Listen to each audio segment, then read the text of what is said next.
From fire mixtapes to viral podcasts, the cry is loud. Industry plants are ruining everything. But wait, isn't that a bit dramatic? Tons of these supposedly manufactured musicians are blowing up. Hold your diss tracks though. Before we expose the industry's secret puppet masters, or maybe not, let's crack the code on what an industry plant really is and who might they be. Firstly, understanding the term is key to unlocking the truth behind all the fuss. But let's just ditch the narrow definition of industry plant for a sec. We're going to use a broader one, the kind you find at the top of a Google search.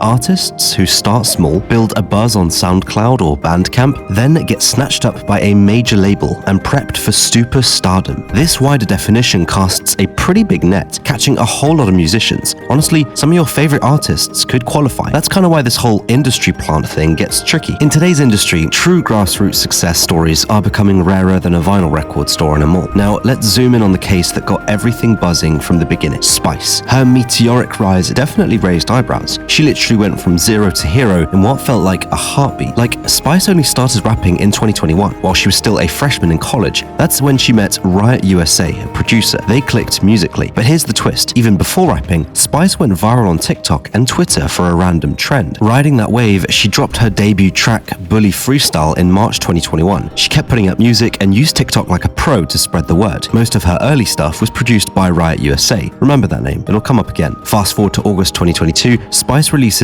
Munch, and boom, it explodes everywhere. World Star picks it up, radio stations like Hot 97 bump it. It's full-on viral phenomenon. Here's another interesting detail. Before Munch even dropped, Drake hit up Ice Spice's manager and said he was going to play it on his radio show. A supposed leak of their DM fueled suspicion of a sneaky label promo strategy. Plus, Drake mentioned her on a freestyle, which felt a bit too convenient for some. All these connections with big media outlets before her massive blow-up. Fishy, right? Maybe. But it's also possible these folks genuinely just liked her music and saw potential early on. A month after Munch's domination, Spice signed a record deal with 10K Projects. She then dropped her debut EP, Bikini Bottom, featuring the hit In Her Mood. More recently, she teamed up with Nicki Minaj for Princess Diana, which surprisingly went crazy too. So yeah, Spice's ascent has been wild, making the industry plant accusations kind of understandable. But hold on, here's the kicker. She signed the record deal after her viral moment, not before. Doesn't that kind of debunk the whole plant theory? Well, after digging deeper, things get a little murkier. There's no real proof behind the industry plant comments. Most of it's just online hate and baseless accusations. But here's a tiny thread of possibility. Riot USA, the producer who worked on most of Spice's early stuff, has some industry connections. His mum apparently used to work in the music biz, though the details are fuzzy, and his dad is DJ Enough from Hot 97. DJ Enough has a history of promoting rising stars. Biggie, 50 Cent,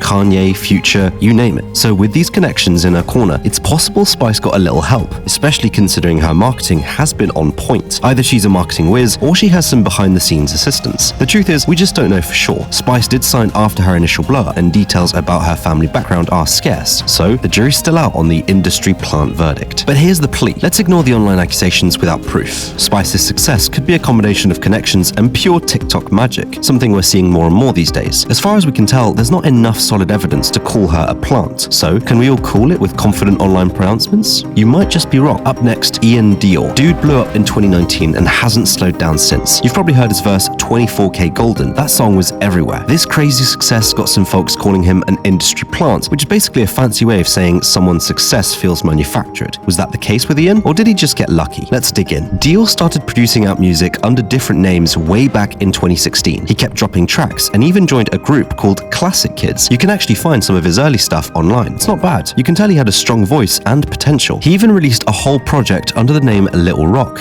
There's footage of him talking about his music and hanging with friends, a glimpse into his pre-fame life. Fast forward to 2019, after tons of music and some industry connections, Dior caught the eye of internet money. They helped him with his image, even suggesting a new name, Ian Dior. His old one was apparently Olmo. Before that, he had around 300,000 total plays on SoundCloud. After the makeover, he dropped a handful of songs, and the second one, Emotions, absolutely skyrocketed. The others followed suit. Surprisingly, he had a PNB Rock feature. That kind of collab usually doesn't happen with so little music, but no one questioned it. Here's where the industry plant talk started. A YouTuber named Progress, who basically exposed supposed industry plants, made a video about Dior that went viral. Progress pointed out how Dior had just started putting out music, had few followers and low YouTube views, but somehow had hundreds of thousands of plays on SoundCloud. His songs were also getting pushed on a bunch of promotional channels. Plus, FaZe Clan and some of their affiliates were heavily promoting him, which seemed a little fishy. Maybe they just really liked his music though. Progress also mentioned how Dior was working closely with Internet Money, then signed with 10K Projects just 2 months later. All these accusations got so heated that Taz Taylor, the owner of Internet Money, who has history of beefing with Progress,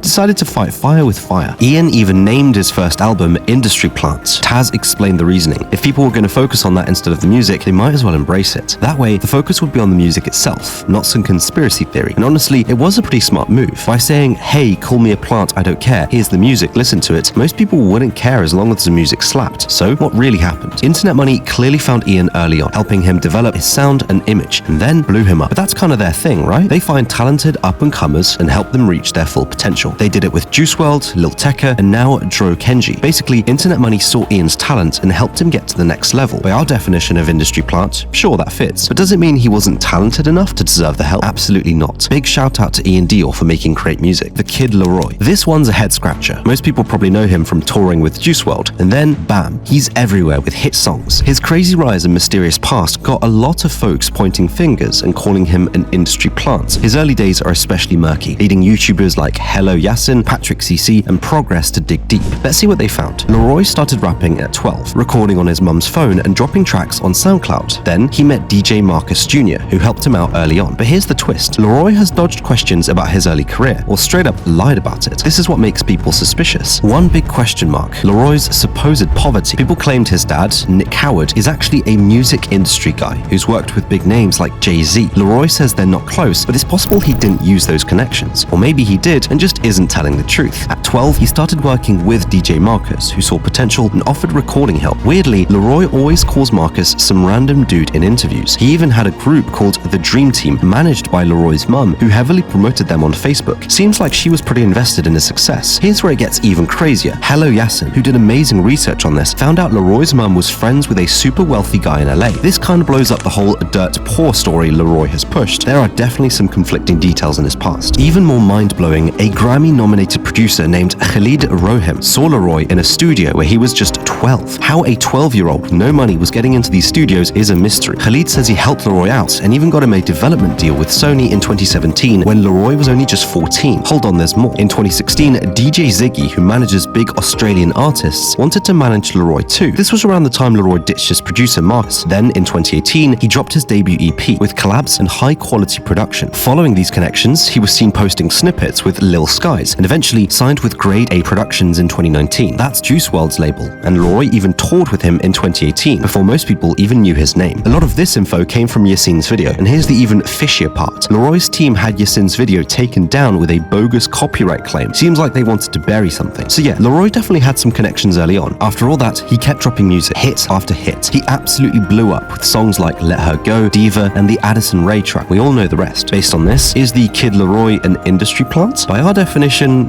yes. In 2016, with just a year of music and barely any fame, he got noticed by industry folks. He eventually landed a development deal, and labels helped groom him for success. That's kind of the music industry's game. Find talent early, sign them, and help them explode. That's part of what labels do. But what makes Laroi's case so interesting is the mystery surrounding his background and how he's been caught fibbing or hiding things about his past. That's what throws people off and fuels the industry plant fire. Billie Eilish, another name on the industry plant list after her meteoric rise. But unlike the others, her come-up story is way more transparent. Billie, whose full name is a mouthful. Seriously, Billie Irish Pirate Baird O'Connell. That middle name is awesome. Started making music at 13 with her brother Phineas, who was already in the industry making his own music. They recorded some stuff fun on SoundCloud, and then came Ocean Eyes. This track blew up on SoundCloud with hundreds of thousands of plays. Phineas's manager saw potential and reached out. A few months later, in 2016, Billie signed a development deal with Platoon. They helped her with her image, a music video for Ocean Eyes, and a more polished song called 6 Feet Under that same year. Not even a year after Ocean Eyes, she signed with Interscope Records, a major label. And then, as we all know, she released a ton of music and became a superstar. So yeah, on the surface, this looks like a textbook industry plant situation, especially considering our definition. But here's the twist. Billie's family background isn't exactly rags to riches. Her dad is an actor, her mum is an actress and a teacher, both with some credits to their names, and both dabbled in music. They still help her out with her career today. And her brother Phineas, he's a successful singer-songwriter, producer, and actor. He's the one who connected her with the industry people who helped her blow up. His band was even pretty successful, playing the Warped Tour in 2015. So, is Billie Eilish an industry plant? Again, by our definition, yes. She had a much easier road than most indie artists. But here's the thing, that doesn't mean her talent or her music is any less real. Both Billie and Finneas are super talented, and it's pretty cool to see the successful brother-sister team. Alright, so we started this video talking about the mysterious label industry plants that gets thrown around a lot. We've dove into careers of a few artists to see if the label stuck. There were definitely some interesting connections and a lot of speculation, especially with the Kid Laroi. But here's the thing, Billie Eilish's story, while still technically fitting the plant definition, shows us how messy and complex the music industry really is. In the end, the music itself is what matters. Sure, some artists might have an easier road because of who they know, but talent and hard work still play a huge role. Just because someone has connections doesn't mean their music is fake. So maybe it's time to retire the term industry plant altogether. It's not that helpful, and the music industry is a tangled web. Instead, let's focus on the music we love and appreciate the hard work that goes into creating it, connections or not.